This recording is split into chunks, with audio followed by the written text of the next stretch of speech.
যাযাবর ইসরায়েলের এখন কোথায় বসত গড়তে চায়? ইসরায়েলি পার্লামেন্ট নেসেট নির্দেশে পরিচালিত এক গবেষণায় দেখা গেছে সাম্প্রতিক বছরগুলোতে ইসরায়েলে যত মানুষ এসেছেন তার চেয়ে অনেক বেশি মানুষ দেশ ছেড়ে চলে গেছেন।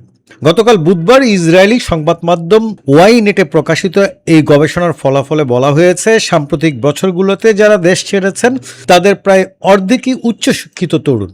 তথ্য অনুযায়ী 2023 সালের অক্টোবরে গাজা যুদ্ধ শুরু হওয়ার পর থেকে দেশ ত্যাগের এই প্রবণতা আরও বৃদ্ধি পেয়েছে। অন্যদিকে ইসরায়েলে ফিরে আসা নাগরিকের সংখ্যাও অনেক কমে গেছে।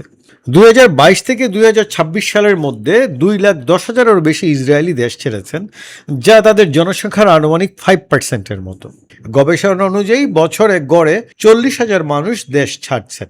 বর্তমানে দেশ ছেড়ে চলে যাওয়া এবং ফিরে আসার মধ্যকার নেট পার্থক্য দাঁড়িয়েছে 1,40,000-এর। গবেষণার ফলাফলে দেখা গেছে দেশ ত্যাগকারীদের 48%-ই বয়স 20 থেকে 44 বছরের মধ্যে, অথচ সাধারণ জনগোষ্ঠীর মধ্যে এই বয়সসীমা মানুষের হার মাত্র 32%।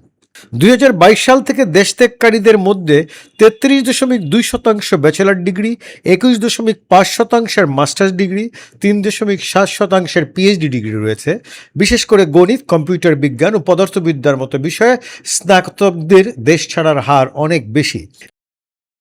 এছাড়া 2024 সালে যারা দেশ ছেড়েছেন তাদের মধ্যে 52%-ই জন্ম ইসরায়েলে এবং বাকি 48% জন্ম বিদেশে। ডেমোক্রেটিক পার্টির নেসেট সদস্য গিলাদ কারিব ওয়াইনেটকে বলেন, আগামী দিনের বিজ্ঞানী উদ্যোক্তারা জনসংখ্যার হারের তুলনায় অনেক বেশি গতিতে ইসরায়েল ছেড়ে চলে যাচ্ছেন। তিনি এটিকে দেশের ভবিষ্যতের জন্য একটি কৌশলগত হুমকি হিসাবে অভিহিত করেছেন।